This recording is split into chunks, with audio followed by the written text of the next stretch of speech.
My name is Alexander Kazakov. I'm a visiting Fulbright scholar from Russia. Professor Karadjov asked me to say a few words about media system in my country, and to be honest with you, I was very excited to accept his offer. Just to be clear, I do not plan to take up too much of your time. I'm not going to deliver a classical lecture. Instead, I just want to share my own experience of observing Russian media industry and to a small extent of taking part in it. My main job in Russia is teaching. I'm an associate professor there, and I've been teaching political science and some other disciplines connected with mass media in politics for more than 10 years now. And I also used to work as a journalist there, so I hope that I know something about the Russian media. I want to center my short speech on the chapter number 7 of your textbook. This chapter is called Russian Media Struggling Against New Controls, and this chapter was written by a Russian scholar Natalia Bubnova around 2 or 3 years ago. I gave her text a careful perusal and found it very informative, interesting, and I would say thought-provoking. But having said that, I must admit that I also found her attitude toward the Russian media rather critical and skeptical. There were some statements and arguments that I couldn't agree with or that I found a bit disputable. So if you'd like to get a more complete picture of the Russian media, I would suggest you to read the chapter first and then to listen to my remarks with regard to that. And again, let me be clear, I do agree with the main ideas and messages the author of the chapter number 7 tried to send. I just want to focus your attention on some evaluations and on some details that I think are quite questionable and debatable. For example, in the first, I'm not sure that the idea stated in the first paragraph of the section, "the not so good," is absolutely fair. The author writes there, quote, "In most of Russia's West territory, only the national TV channels and Radio Echo of Moscow and Mayak are available," end quote. I am myself living in a typical Russian provincial city which is 1,000 kilometers away from Moscow, and I have easy access to more than 100 TV channels and countless radio stations. So do my relatives and friends. And thanks to satellites and the internet, this problem is far less urgent now. The same is true to the idea formulated in the last paragraph of that section. Natalia Bubnova believes that, quote, "the Russian people overall are being told that the United States wants to dominate, that the West has an inherent prejudice toward Russia, and even that current international conflicts are the results of deliberate schemes instigated by Western politicians."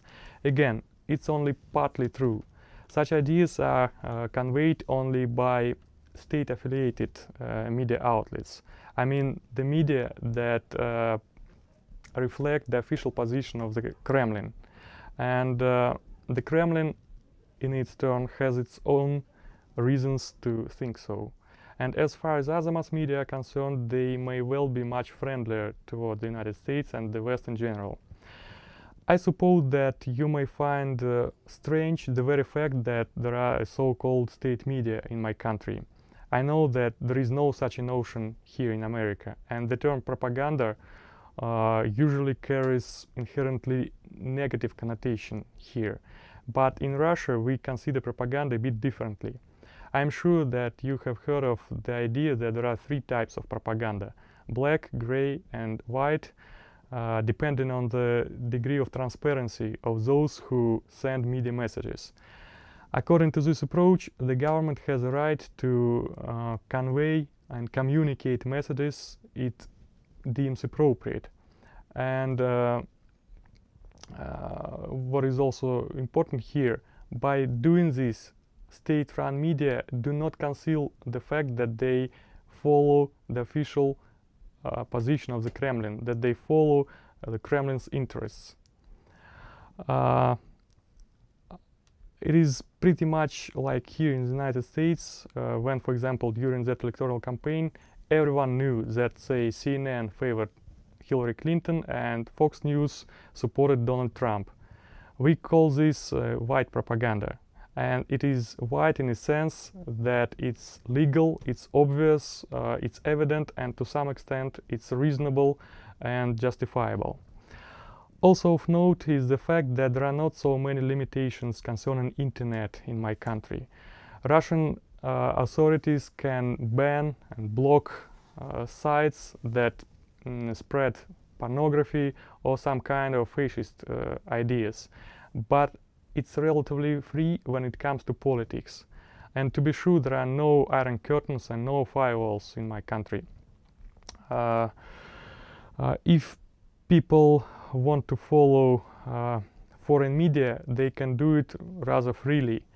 If they wish so, they can access sites of any Western media they want, be it BBC, CNN, the New York Times, whatever.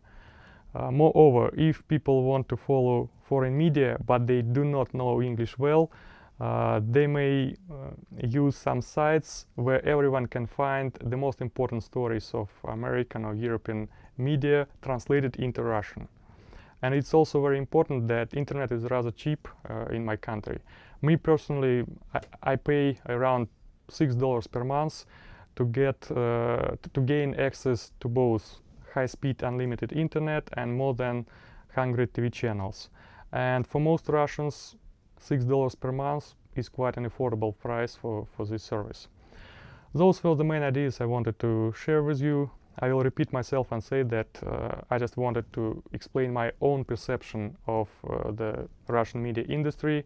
Of course, as almost everyone, I may be a bit biased or subjective, but I tried to enforce my arguments either with my personal first-hand experience or with my knowledge.